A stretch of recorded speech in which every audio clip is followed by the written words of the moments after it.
जितना international crime है, इतना सब हो रहा है, सब किस पे हो रहा है? बिटकॉइन पे हो रहा है। और इसके लिए इंटरनेट का एक अलग दुनिया होता है, डार्क वेब। करेंसी यूज करेंगे तो एक लिमिट के बाद आपको अकाउंट से ही ट्रांसफर करना पड़ेगा। 50,000 से ज्यादा का सामान खरीद रहे हैं तो अकाउंट से, 2 लाख से ज्यादा आप कैश दे नहीं सकते हैं, पकड़ा जाएंगे तो जेल हो जाएगा। तो आप बड़ा ट्रांजैक्शन से पहले बैंक आप पर क्या रखता है? नजर रखता है, जिस वजह से बहुत झमेला हो जाता है। इसलिए एक बहुत बड़ा दिमाग वाला आदमी था, उसका नाम था सातोशी नाकामोटो, जो फादर ऑफ क्रिप्टो करेंसी कहा जाता है। तो अब एक चीज तो ध्यान समझ में आ गया, क्रिप्टो मनी नहीं है, करेंसी है। मनी नहीं है, क्या है? करेंसी है, यानी ये भी सिक्योर नहीं है। तो पहला चीज की क्रिप्टो करेंसी सिक्योर नहीं है। कोई भी करेंसी से सिक्योर नहीं है। कोई करेंसी सिक्योर है? जैसे श्रीलंका का रुपया गिर गया नीचे, करेंसी सिक्योर नहीं होता है, मनी सिक्योर होता है। तो क्रिप्टो करेंसी जो है वो कई तरह का। फेसबुक का भी अपना क्रिप्टो करेंसी है, लीरा, लिब्रा करके ऐसे कौन है, लीरा बोल दिए क्या? हाँ, ऐसे करके लिब्रा एक तो है। पेट्रो है, वेनेजुएला का है। सातोशी नाकामोटो का बिटकॉइन है। ऐसे करके हजारों क्रिप्टो करेंसी हैं, जिसमें सबसे फेमस क्रिप्टो करेंसी बिटकॉइन। सबसे फेमस क्रिप्टो करेंसी बिटकॉइन है। तो ऐसा नहीं है कि केवल क्रिप्टो करेंसी एक को है, बिटकॉइन क्या है? फेमस है। इस क्रिप्टो करेंसी में होता क्या है कि वो उस पर सेंट्रलाइज नहीं रहता है और ना ही उस पर किसी का कंट्रोल रहता है। अगर हम आपको 1 लाख रुपया भेजते हैं तो आपके अकाउंट में डायरेक्ट नहीं जा सकता है, हमको 1 लाख अपने बैंक में डालना पड़ेगा और वो 1 लाख आपके बैंक में डालना चाहेगा। अगर हम चाहें कि बाद में पता चला कि पैसा गलती से चल गया तो हम अपने बैंक को कहेंगे तो वापस वो खींच लेगा। यानी हमारा पैसा भले हमारा है, हमसे ज्यादा नजर कौन रखा है? बैंक वाला टुकु टुकु नजर रखा है सब। अब बैंक वाला बता देता है इनकम टैक्स को, क्योंकि इनकम टैक्स बैंक से जुड़ा हुआ है कि 10 लाख से ज्यादा का ट्रांजैक्शन होगा, तुरंत हमको मैसेज कर देना, ऑटोमेटिक मैसेज चला जाएगा, ज्यादा भेज रहा है पैसा। तो हमारी करेंसी कैसी है? सेंट्रलाइज कंट्रोल्ड है, जिससे कि नजर हो जाता है। अब हमको मान के चलिए विदेश से पैसा मंगाना है 50 लाख रुपया, तो सबसे पहले इंडिया में पैसा मंगाने के लिए कौन सा कोड चाहिए? IFSC code. आप विदेश से पैसा लगाने के स्विफ्ट कोड। विदेश से पैसा के लिए खसी इमोशनल हो गया बेचारा एकदम। विदेश से पैसा मंगाने के लिए स्विफ्ट कोड, और भारत से हमको अमेरिका से 50 लाख मंगाना है तो स्विफ्ट कोड। तो जो भेजेगा पहले अपने अकाउंट में रखेगा और उस अकाउंट से फिर इंडिया में कहाँ भेजेगा? हमारे अकाउंट में। और अचानक 50 लाख पहुंचेगा तो अकाउंट में फ्रीज हो जाएगा। फ्रीज मतलब बंद नहीं हुआ है, ना आप उसमें पैसा भेज सकते हैं ना जमा दिया आपका अकाउंट। अब आपको बुलाएगा, आओ आओ आओ आओ, मैनेजर साहब फोन करेंगे, आपके अकाउंट में सस्पिशियस एक्टिविटी देखी गई है, हचाक से इतना पैसा कहां से आया? तो क्या उसका जवाब दो, तुम्हारा क्या काम है भाई? जिसका पैसा है। तो इससे इलीगल चीजों को रोका जा सकता है।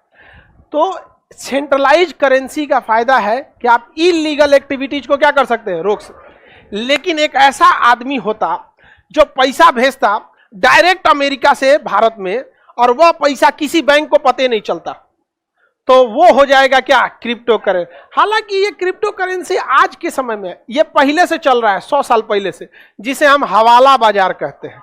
कौन सा बाजार? हवाला बाजार। उसमें पैसा कैसे भेजा जाता है? जैसे हमको 10 लाख रुपया पटना से दिल्ली भेजना है, पटना से कहां भेजना है?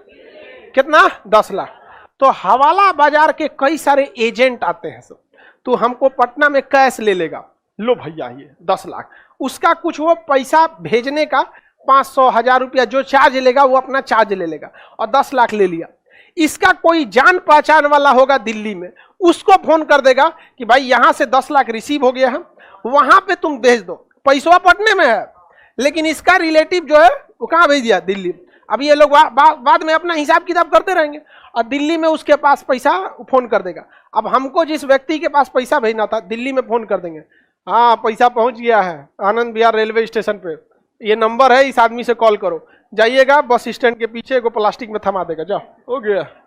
RBI देखते रहो जो what is this? Swift code, IFSC code, challan, Nifty, RTGS, chequebook सब रख ले रह गया यहाँ पर। समझ में आ गया कि नहीं? अब देखिए, जो एजेंट हमारा पटना से कहां भेजा था? दिल्ली। अब उस एजेंट को तो दिल्ली के कई व्यापारी भी पटना भेजे होंगे। तू कहेंगे कि भाई 15 लाख हमारा पटना पहुंचा दो, तो ये पटना वाला एजेंट आके फोन करेगा, ये तोरा 10 लाख हम पहुंचैलो रहियो, वो 10 कटर पीटर हो जाएगा, हम यहां से यहां भेज देंगे। वो अपना हिसाब कर लेता है सब, और ऐसे ऐसे व्यापार करता है। इसे हम लोग क्या कहते हैं? हुंडी। क्या कहेंगे? हुंडी। समझ में गया? बैंक गायब, पते नहीं है यहाँ पे, निकल गया बैंक, यहाँ पे चिल्लाते रहिए आप। बैंक में झमेला है, 900 का पूरा एजेंट है, सब ट्रेनिंग है, कितना पुलिस को देना है, कितना क्या देना है, सब चीज तो फिक्स रहता है ना। नहीं समझा गया?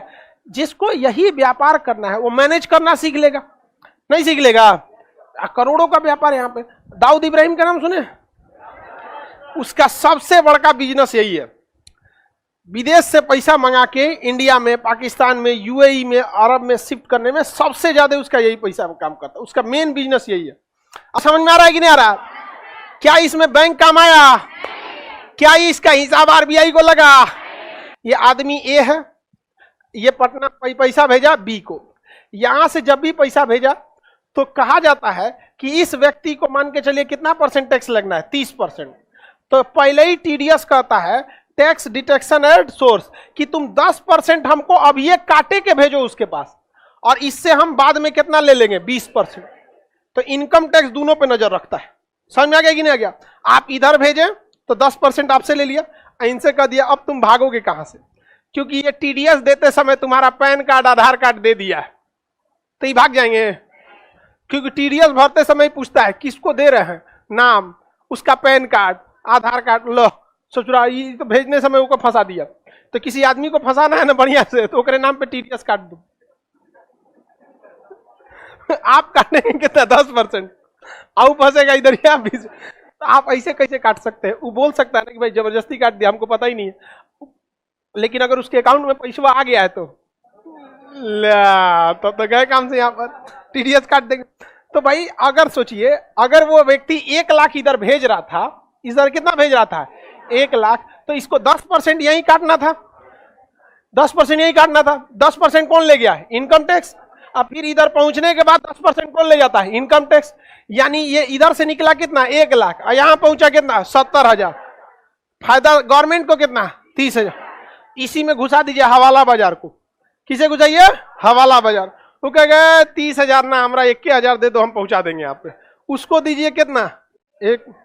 और फोन करेगा दिल्ली अपने एजेंट को, और वो एजेंट कॉल कर लेंगे सब, हाँ आइए ना, गली के पीछे खड़े हैं, देखो चाय वाला दुकान देख रहे हैं ना, हाँ हाँ हाँ, हाथ उठाइए, हाँ हाँ हाँ, बस बस बस बस यही है, बैग लो जाओ, चल गया। समझ में आ गया कि नहीं आ गया? अब बताओ, गवर्नमेंट को चूना लगा दिया सब कि नहीं लगा दे? पार्ट 2 देखने के लिए कमेंट में यस लिखें और वीडियो को शेयर करें।